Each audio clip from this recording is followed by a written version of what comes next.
पूरा दिल्ली में भी भगवा राजधानी में डबल इंजन सरकार हो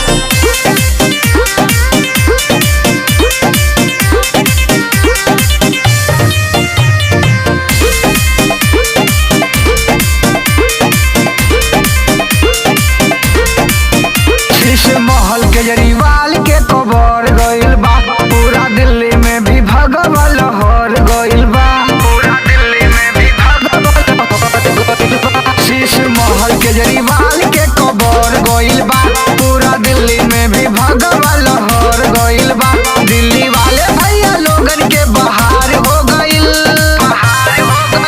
राजधानी में डबल इंजन सरकार हो गइल राजधानी में डबल इंजन सरकार हो गई राजधानी में डबल इंजन सरकार हो गई राजधानी में डबल इंजन सरकार हो गई राजधानी में डबल इंजन सरकार हो गई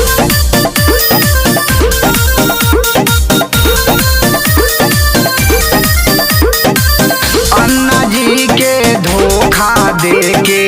बन गइल सीएम अन्ना जी के धोखा दे के बन गइल सीएम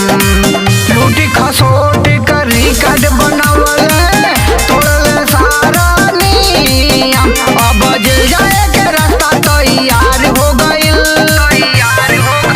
राजधानी में डबल इंजन सरकार हो गई राजधानी में डबल इंजन सरकार हो गई राजधानी में डबल इंजन सरकार हो गई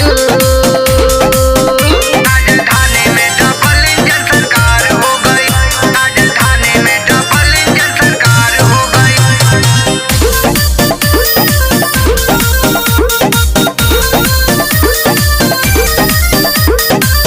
देश से जे भी कोरी गद्दारी सामने आई